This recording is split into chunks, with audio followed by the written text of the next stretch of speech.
Hello, everyone. Thank you, and welcome to our webinar, China Revealed, our recent survey regarding all mobility touching China, meaning into, out of, and within China.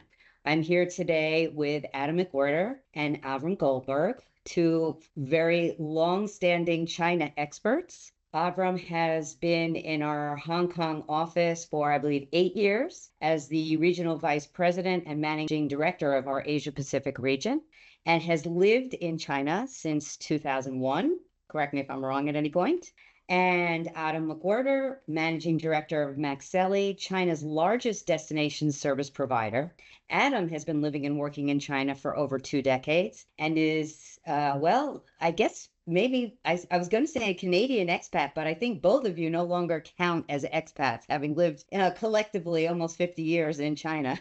So here are our speakers. In today's webinar, we'll be covering the background to China, what's been going on in China for several decades, a little information about the survey, our key findings and analysis, and what to expect out of our published report. It's a lot for 30 minutes, but we are up for the challenge, are we not, gentlemen? Good to go. Sure thing. Great. All right, so we'll start out with this high-level explanation of the background. Many people in this audience will know that China is the world's second largest economy, but you may not realize the scale and reach of this market. So we'll start with you, Avram. Can you share some high-level information with us about this survey and why we undertook to do it now? Sure thing. Well, as you're looking at the slide, you would bring into focus some of the key and perhaps to many participating today, surprising facts about the China market and the China economy.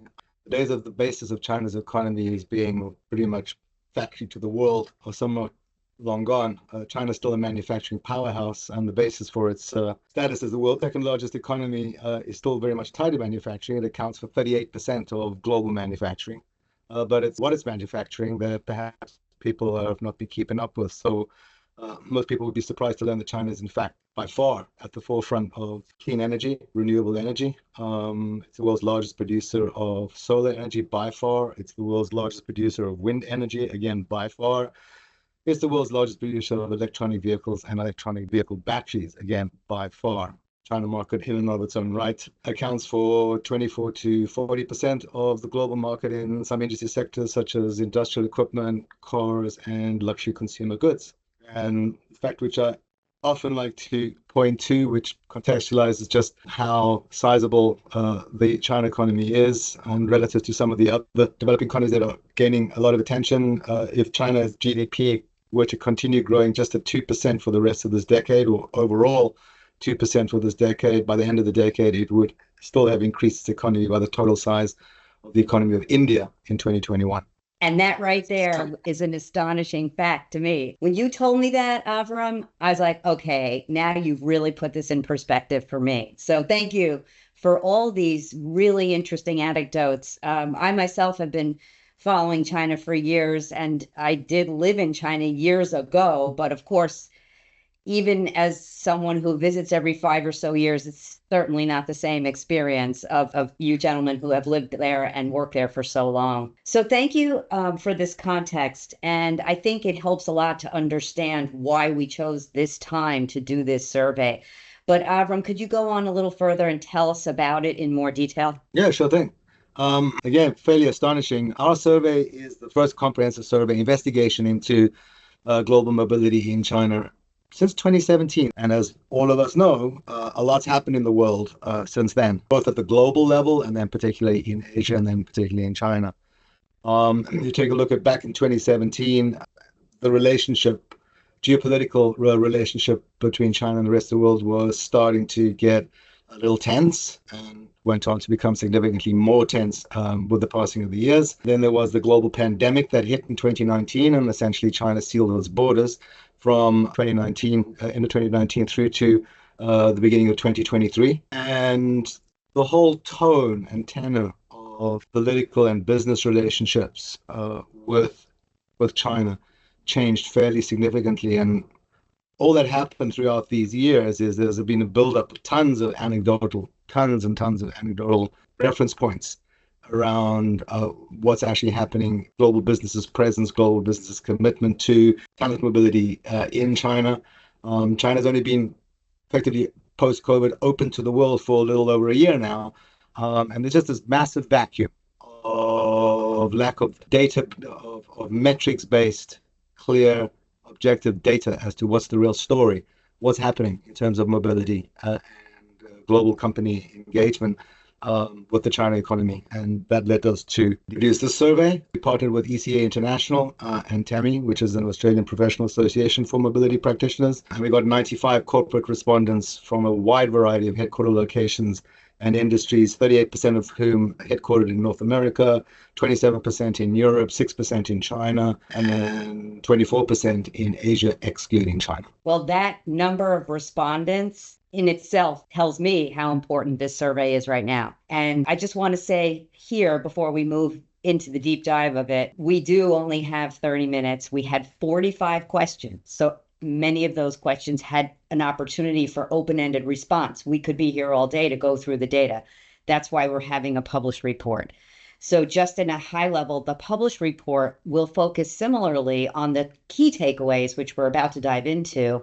And then there will also be an opportunity for those who request to get the actual details of all 45 questions. So we don't have time for that today.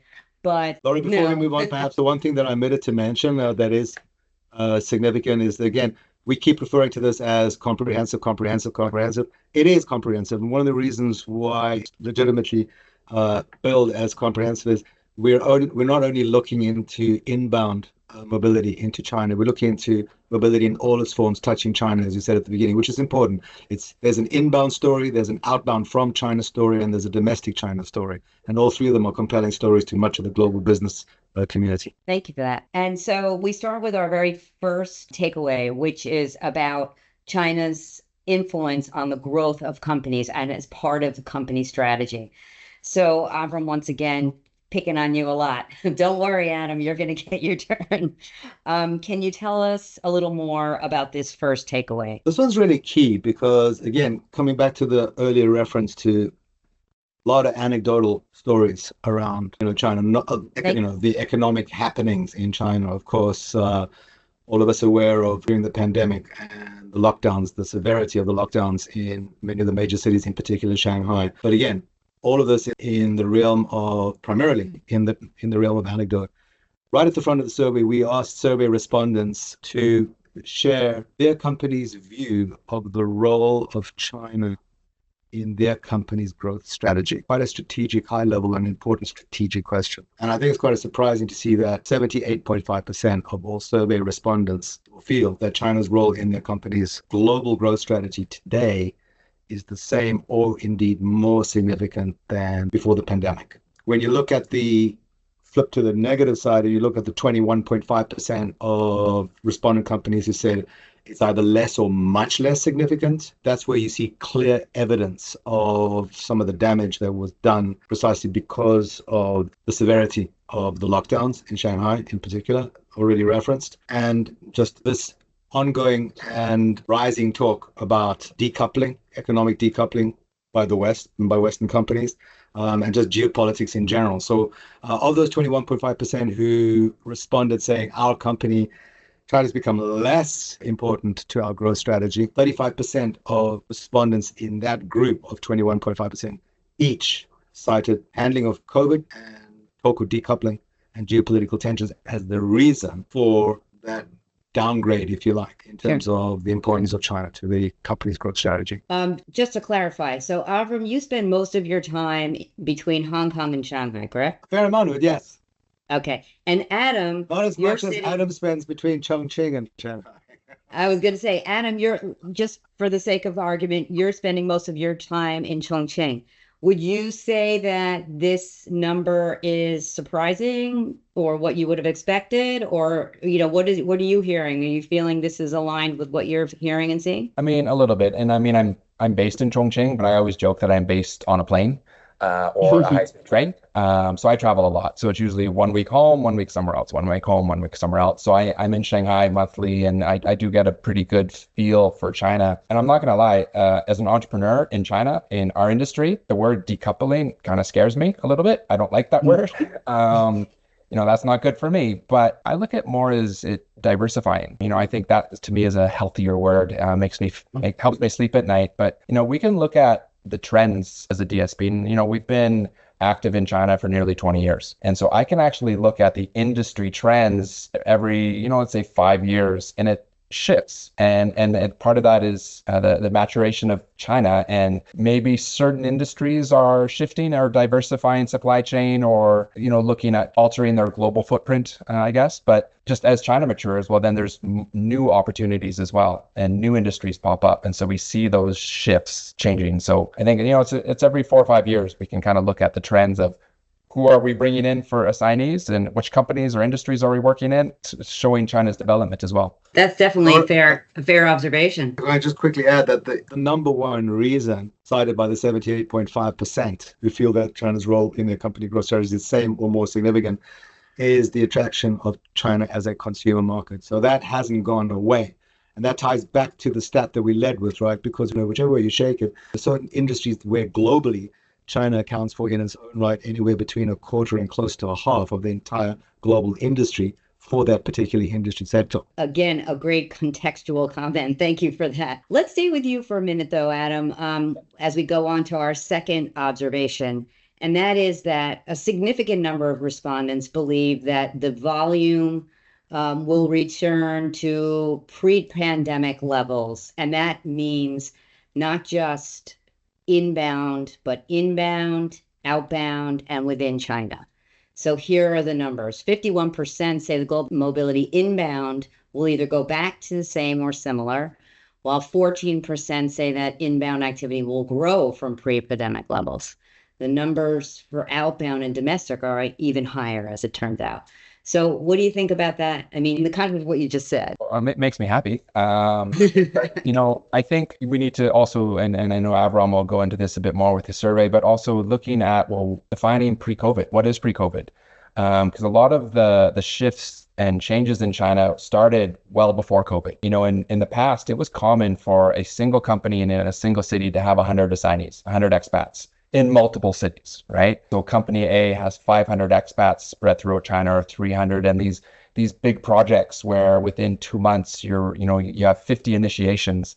I haven't had those projects for well over 5 years. And so if you look sort of at the shifts within China, I mean, I think it started, around 2015, 16, the changing in policies, traditional expats and locally hired expats, and having tiered policies. Decreased volume, of course, started well before the pandemic. And then just industry diversification. Again, I talked about that a second ago, of we change on which industries are popular, and those different industries will have a different footprint for their expat population. So I think looking at what is pre-COVID, are we, is it January 2015 or January 2020? 5-year shifts in China are drastic. Laura, if you're coming every 5 years, you're seeing a new China 5 years. Right? Yeah. Another thing that I always tell people is for more context, if you grew up in the United States and if you're over 40, you saw black and white TV, and then you saw color, and then you saw flat screen, right? And plasma and all that. Well, in China, they just leapfrogged over all that and started right away with color television. I don't think there was any black and white television ever. So it is so true. 5 years is it's like 50 years in some respects. It's a lot. Avrom, do you want to add anything to this second observation before we move on? Sure. Adam's 100% correct. A heyday of high volume moves by single companies into single or multiple locations, for that matter, in China. Those days are gone. But the important indisputable fact of China's economy is not that it's the problems that it's undergoing at the moment, and it's faced with significant challenges. It's not the talk of decoupling. It's not the talk of diversification. It's the fact that China is the second biggest economy on the planet, and nothing threatens its status in that regard. That's just not going to change. And what I find a corollary, can't even say corollary. Yeah, corollary, thank you. A corollary point in mobility terms to me is that around 2010 to 2012, China, in regional terms and mobility terms, China became the number one inbound destination for all relocation activities in the region by far. And even with, and again, couldn't agree more with Adam, these, let's call them, in my view, negative changes started manifesting themselves in geopolitical terms around 2015, 2016, 2017, around that period. So whereas there's definitely been a diminution and a diminishing of volumes per company's involvement, until the pandemic struck, again, same story. Nothing vaguely threatened China's status as the number one destination for global mobility in the APAC region. So to me, one of the important things about this survey is that I think it clearly shows that the anecdotal talk about, was talking about the collapse of mobility into China is nonsense. And we've set a metric-based foundation for a clear-headed dialogue and discussion and analysis and exchange going forward, which is going to, I think, help us from an industry point of view and provides proof points, shifting us away from the anecdotal, which can only help us so much. Sure. Let's hit the nail on the head. Let's be clear about this. The definition of pre-COVID in these survey terms is 2019. That's the comparison. So the simple majority, that's an important thing. The simple majority feel a return to 2019 status, which is good. But then a further 14% feel that there's going to be even, an increase, a jump, an expansion of activity, which basically leaves you with a third of companies who are saying, volume is not going to return to that level anytime soon. All right. So clearly, we've got full agreement plus a survey to back it up. The talent is for sure moving into China, and as one of the data points.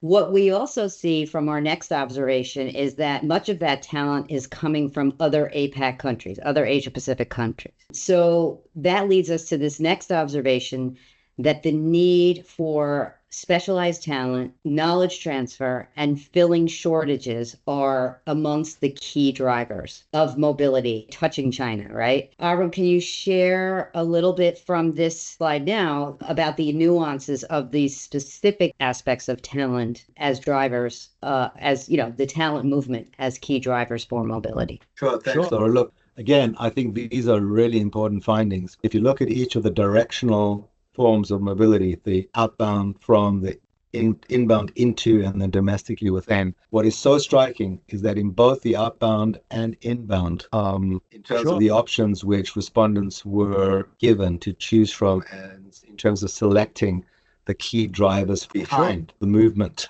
in that direction, the talent-related options overwhelmingly came in way ahead of the other reasons for that mobility, which it points to in inbound terms, irrespective of origin, the need for specific skill sets and talent in China remains strong. And yes, to your point, Laura, absolutely. The survey interestingly shows that a large proportion of inbound is coming from Asia, and that's driven by Asian headquartered companies. Because don't forget, we actually had a decent number of Asian headquartered companies participating. We had 24, almost a quarter, very close to a quarter. The survey respondents are Asian headquartered companies. Even the Western headquartered companies with inbound activity were drawing their talent from within Asia, bringing it into China. Yeah. So China is a talent story. It's no longer the 2010, 2012 story of bringing people in because it's business expansion. Outbound, again, what I find particularly intriguing is that there's even survey responses are even more positive about mobility development and anticipate greater growth and greater outbound activity than they do inbound. But where are they going? They're going primarily to the rest of Asia. And I think all of this also, it's not that surprising because if you step back, China has economic links between China and the rest of Asia have been strengthening all the time. And particularly in the light of the geopolitical situation that we've been talking about, as geopolitical tension between China and the West has ratcheted up, China increasingly has turned to and become more involved with other Asian economies, particularly ASEAN economies, who have responded. So that you have, in fact, briefly, the trade links between China and ASEAN replaced in volume, sheer dollar term volume, the size of trade between China and the EU on the one hand, and China and the US on the other. So outbound is looking at the fact that China mobility primarily being a source of talent export and talent brokering. China, talent brokering is a big topic lately. And China's definitely in there. This is clear evidence that China is a source of both talent export and talent brokering. It's only when you get to domestic mobility that you see business expansion. Ye olde original, what's the main reason for anybody to get on a plane or get moved, right? It's because you want to go open a new market or develop a market or, open up a new business. Domestic, that's the key driver. That one comes in before the knowledge-based driver. Right. I'd be curious to hear, Adam, especially on this last pillar, the domestic. I know that you, as a destination service provider, you're helping inbound from other countries, but you're also doing a lot of support on domestic. And I know you have a particular interest in this. So tell us, what do you think about the domestic aspect of talent mobility? Yeah, I mean, for me, we started to see increased domestic initiations in and around 2015. And this doesn't mean that there were not people moving prior to that. It's just, that they were getting formal support. And I think this is just the maturation of the industry in China, the mobility industry. And what we do is, if I look at the US and if Miss Smith moves from, New York to Atlanta, well, she's getting support. And it might not be, the extent of the support of an international move, but she does get support. Well, then why, when Mr. Lee moves from Shanghai to Xi'an, is there no support? Right. And actually, in the US, in Canada, which is the majority of our audience today, chances are they're actually getting a lot of support, not just a little, but a lot. And if I look at to be honest, if I look at the differences culturally, even language, historically, between Shanghai and Atlanta or New York and Atlanta, and then Shanghai and Xi'an, I mean, there's a lot of difference between these cities. Yes, China's China, but America's America, Canada's Canada. And so there are differences, cultural differences between the cities. And so, why, when Mr. Lee goes from Shanghai to Xi'an, isn't he supported? And not just cash, not just, okay, here's some money, run with it, just more of, like formal DS support on the ground. And so there are a few companies, to be honest, it's not the Chinese multinational that is giving the formal support. There's some cultural reasons there, but it's the American multinational that is giving the formal support. And, as a DSP, we're on the ground. We're talking to people, right? We're in touch. We're touching their personal lives. And so, a lot of the feedback that we're getting, and in some of these companies, it's from new graduates to C-suite, everything in between. They're giving support to everybody. And of course, it's different than an inbound global initiation, but the feedback is, my company's taking care of me. Exactly. I love my company. Yeah. And the staff retention, I think that the few firms that are getting, it's awesome. And again, it's different, and we have to operate differently, right? So we communicate differently. Of course, there are some nuances to it, but we are seeing more companies giving domestic mobility support. And I think that's just as China matures and as, expansion and filling talent shortages throughout China in these second, third, and fourth tier markets. It's a good thing. I hope it continues. Yeah. Well, so you've definitely hit on the next observation, which is not only is there domestic mobility happening, but it's becoming more sophisticated. And that pretty much is a mirror to what we see in other global domestic markets. So it's no longer about domestic mobility in the US and the UK and Canada as being sophisticated programs. Now we're seeing countries like China jumping in on this. And while we're on the topic of domestic, let's talk a little bit more about the, non-tier one. So again, a whole webinar could be done on the concept of what tiers are, but maybe you can just sort of help us understand some of these numbers. 86% of companies reporting either all or most are these tier one. Those are them, right? Beijing, Shanghai, Guangzhou, Shenzhen, those are it. Everything else is either tier 2 or 3 or more, right? But yeah. tier 2 or second tier, it doesn't mean second class or second rate. That's something that Exactly. it's not a negative thing. It's just a labeling thing. And so I always like to make comparisons. And so I think we're talking to a very American audience. So I'll use American cities. And so, if you look New York, okay, that's Shanghai. I always say Shanghai is not China. Shanghai is Shanghai. You could probably say the same thing about New York. New York is on its I would agree. As a New Yorker, I would agree. New York's on its own level, but then you have DC. Well, that's Beijing. So you have your first tier, that first level of city, but then you have Dallas, Detroit, Denver, Seattle. These are not small cities. These are not second-rate cities. It's just they're not New York, right? And they're not the political capital. And so for me, second tier China. And again, not second rate. Second tier China is actually where we grew up. We started in second tier China, probably where I lost my hair and stress-induced entrepreneur's baldness. But for 15 years, that's where we grew up. And I think these are still, more challenging than Shanghai and Beijing for livability. But again, painting a picture, one of the things I like to do, and I hope somebody here is from Michigan on the call, but I can't remember if it's left or right hand, but for Michigan, it's the shape of a hand. And so if you take from the fingers up 1/3 of Michigan, people can understand geographically what 1/3 of Michigan is like. All of Canada, all of us friendly Canadians, we moved to 1/3 of Michigan. That's Chongqing. That's one city. Right. And that's clever marketing. It's Chongqing city and all of the suburb cities. It's a municipality, but that's what these cities are like. And if you think about the infrastructure in place, bridges and roads and tunnels and metro lines and zooming everywhere, it's not the Jetsons. But in certain places, you can get your Starbucks coffee delivered with a drone, so these cities are big and very dynamic. And if the infrastructure in place in these cities is not second rate, and the cities are more livable. Again, I use that kind of 5-year chunks of life in China.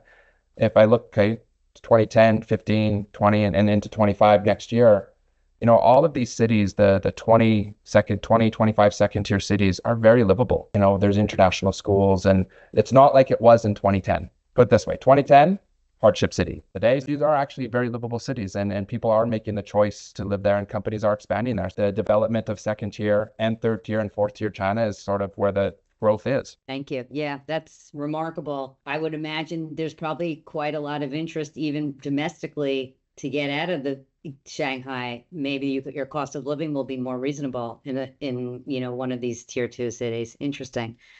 Okay. Moving on, we're almost done with our takeaways. The next one is maybe the biggest.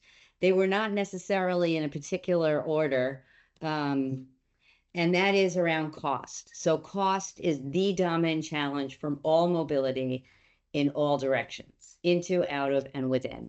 So Avrom, can you tell us a little bit about your perspectives on cost? My perspective on cost is, I guess, is the same for all of us. Yeah.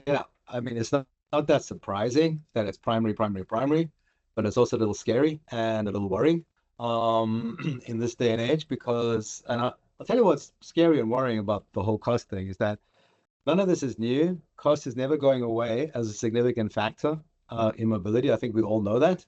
Anyone who's been in mobility for longer than 50 minutes will know that. But the primacy of a cost challenge, which in each of these directions, inbound, outbound, and domestic, significantly topped the charts, as it were. So cost handily came in, outstripping the next best in each of these directions, inbound, outbound, and domestic.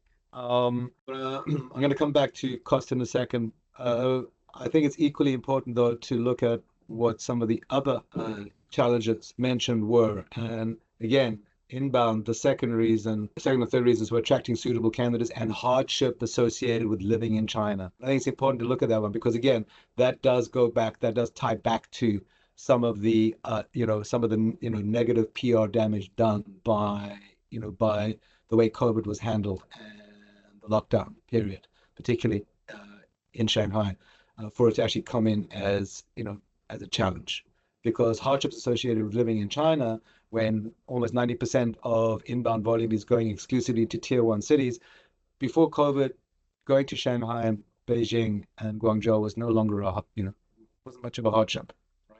no longer much of a hardship. Outbound, again, employee reluctance to accept assignments and attracting suitable candidates. That attracting suitable candidates could have several additional sub aspects to it, which are definitely worthy of investigation. But the one that I just want to posit that I think the positive spin on that is that ties back again to the primacy of talent as a driver. It's the need companies are having for harnessing talent and corralling talent into and out of, and underscores that talent mobility aspect to it, not just a logistical or expanding business aspect. But then just come back to the cost thing. We're not only talking about cost as a number one challenge in China. So in China terms, if we'd run the survey in almost any other geography or just a global survey, cost comes in top or near top all the time. The thing that worries me, when I said I was worried, the thing that worries me is at the same time as people talking about cost and employee experience in the same breath. Right? Everyone's talking about enhancing employee experience. Now, it's fine to talk about, in my view, it's fine to talk about and important to talk about effectively managing costs. And you may talk about that in the same breath as enhancing employee experience. But the one thing we've got to stop doing, or we've got to stop anybody doing, is talking about cutting cost and enhancing employee experience in the same breath, because that just is nonsense.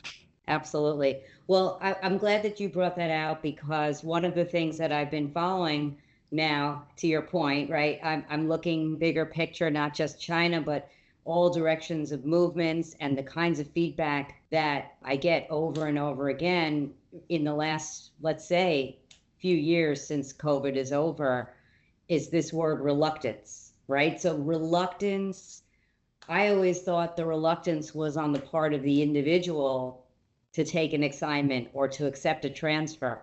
But in fact, it turns out that the reluctance is equal parts the individual, but also the business willingness to put the money behind what is necessary to get the person to move. So as we have now kind of run out of time, the cliffhanger is, if you want to see the details, you'll see that there are several places where there's a bit of a disconnect between the benefits provided versus what people say they want and need in order to accept a transfer or an assignment. Not always. Sometimes there's good alignment, but there are definitely some places where there is some disconnect.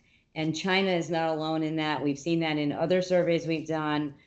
We've also seen that significantly in markets where domestic mobility is just taking hold and is still, relatively new in terms of not just a lump sum, but an actual program.